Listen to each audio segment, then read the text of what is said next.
UPSC ने हमसे 2024 में क्या पूछा। इसने हमसे पूछा, सबसे अच्छी बात है कि ना, इसने हमसे पूछा with reference to the Indian economy collateral borrowing and lending obligation are instrument of, कि collateral borrowing and lending obligation कौन से बाजार का इंस्ट्रूमेंट है। नीचे बाजार दे रखे हैं ऑप्शन में। पहला है बॉन्ड मार्केट, दूसरा है फॉरेक्स मार्केट, तीसरा है मनी मार्केट, चौथा है स्टॉक मार्केट। सिंपल सी बात है, मनी मार्केट का रिलेशन है इनसे। फिर इससे ऊपर इसने हमसे पूछा, ये हमसे लगातार इस बारे में क्वेश्चन पूछ रहा है मार्केट के बारे में। 2023 में इसने कैपिटल मार्केट के बारे में पूछा था कि how many of the above are included in capital market, जिसमें इसने ऑप्शन दिया था गवर्नमेंट बॉन्ड मार्केट थे, कॉल मनी मार्केट था एंड ट्रेजरी बिल था एंड स्टॉक मार्केट था। सबको पता है ट्रेजरी बिल 91 डेज के लिए होता है, गवर्नमेंट को जरूरत होती है ना। और ये डिस्काउंट रेट पे होता है। यूपीएससी ने ये भी पूछ रखा है कॉल मनी मार्केट को लेकर, प्रीवियसली कई बार क्वेश्चन पूछ रखा है। ये भी मनी मार्केट इंस्ट्रूमेंट है। Government bond and stock market are the capital market instrument. फिर यूपीएससी ने हमसे 2021 में पूछा है इंडियन गवर्नमेंट की बॉन्ड यील्ड किस से प्रभावित होती है। अब ये जो क्वेश्चन है ना, ये जो ऑप्शन है, ये बहुत अच्छे ऑप्शन है। पहला इसने ऑप्शन दिया कि यूएस के फेडरल रिजर्व से प्रभावित होती है। 2021 में पूछ रहा है ये क्वेश्चन।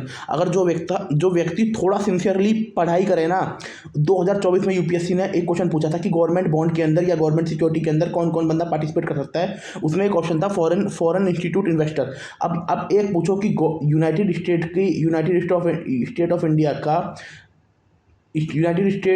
का जो फेडरल रिजर्व है, उसके एक्शन से भारत को क्यों असर पड़ेगा। क्योंकि जो फॉरेन वो इंस्टीट्यूशन वो होते हैं, बायर होते हैं, वो हॉट मनी होते हैं। थोड़ी सी भी मार्केट में कुछ अदला बदली होती है वो भाग जाते हैं। इसलिए ये थोड़ा सा टेक्निकल है, बट आपको समझना चाहिए। और यूपीएससी में आप ऐसे ही कॉमन सेंस का यूज़ करके क्वेश्चन ठीक कर सकते हो। वैसे बहुत मुश्किल है क्वेश्चन करना, क्योंकि आप मान लीजिए 44 क्वेश्चन आप ठीक कर रहे हो, 88 की मेरिट गई है, 44 आप ठीक कर रहे हो तो आपका सिलेक्शन हो रहा है ना। अब जो क्वेश्चन सेट कर रहे हैं, जो पेपर बना रहे हैं पेपर सेटर, वो भी अलग चीज़ है। मतलब ठीक है, हो जाएगा paper. With reference to the convertible bond consider the following. Convertible bond की क्या खासियत होती है कि एक तो आप उन्हें कन्वर्ट कर सकते हो बॉन्ड से इक्विटी में, बहुत अच्छी चीज़ है। और उन पे इंटरेस्ट रेट कम मिलता है, और ये आपको सुरक्षा प्रदान करते हैं महंगाई के खिलाफ। बहुत सिंपल चीज़ है, कोई ज़्यादा कलाकारी नहीं है।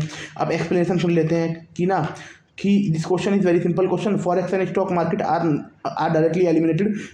फॉरेक्स एंड स्टॉक मार्केट में कोई भी वो नहीं होता तुम्हारा, बोरोइंग एंड लैंडिंग नहीं होती है ना। और बॉन्ड मार्केट में ये गवर्नमेंट और कॉर्पोरेट बॉन्ड इशू करते हैं, पर वो कोलेट्रल फ्री बोरोइंग होती है ना। कोलेट्रल फ्री बोरोइंग होती है ना। कोलेट्रल कोई इन्वॉल्व नहीं होता, तो इसलिए हमारा ऑप्शन सी बचता है। Collateral borrowing and lending obligation was money market instrument. Simple सी बात है, ऊपर हमने पढ़ लिया। Introduce by clearing corporation of India, जो ये क्लियरिंग कॉर्पोरेशन ऑफ इंडिया के द्वारा शुरू किया गया था। और ये शॉर्ट टर्म बोरोइंग और लैंडिंग के लिए यूज़ किया गया था, क्योंकि bank, financial institution and other market participant इसमें पार्ट ले चले। और CBLO was introduce collateralized instrument where borrower pledge government securities as a collateral. It was primarily, मतलब इसमें था कि जो बोरोवर था वो गवर्नमेंट सिक्योरिटी दिखा के भाई उधार ले ले।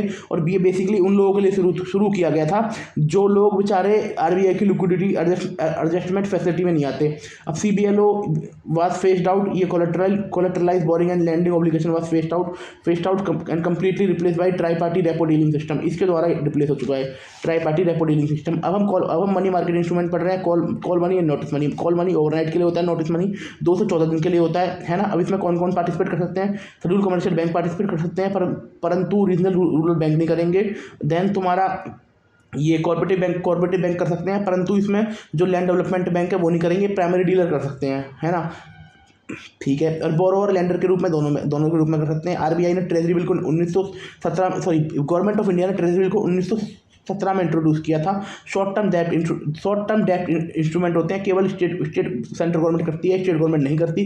डिस्काउंट रेट पे इशू होते हैं, गवर्नमेंट ऑफ इंडिया लागू करती है। 91 days, 182 days, 364 days. Certificate of deposit negotiable money market instrument है by scheduled commercial bank and other financial institution. ये इनका जो टाइम पीरियड होता है बैंक के लिए 7 दिन से लेकर 1 साल के लिए होता है, और अदर फाइनेंशियल इंस्टीट्यूशन के लिए 1 साल से 3 साल तक के लिए होता है। Commercial commercial paper unsecured short term promissory note, commercial paper unsecured short term promissory notes issue by the corporation and primary dealer and financial institution. Maturity period 7 दिन से लेकर 1 साल तक।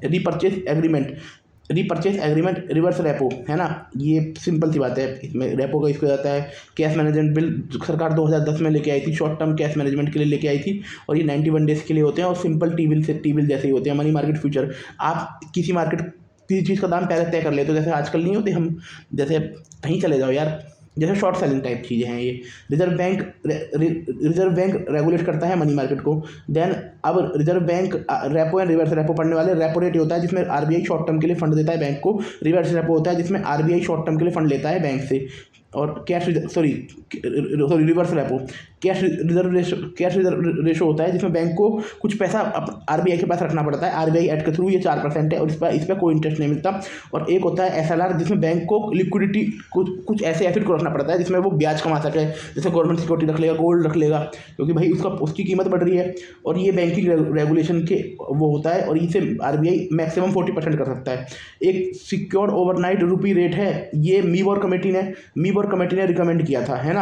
और ये specifically market repo and tree party repo के लिए था। और ये सिक्योर है, ओवरनाइट ट्रांजिशन इन्हीं के थ्रू होती है। और मीबोर डायरेक्टली रिप्लेस नहीं होगा, दोनों साथ में मिलकर काम करेंगे, बस यही है। और ना एक चीज़ बहुत इंपॉर्टेंट है, आज आप देख लीजिए, आरबीआई फॉरेक्स स्वैप के जरिए भी वो मॉनेटरी पॉलिसी ट्रांसमिशन करता है। ये इंपॉर्टेंट चीज़ है, बाकी कुछ खास नहीं है। Thank you.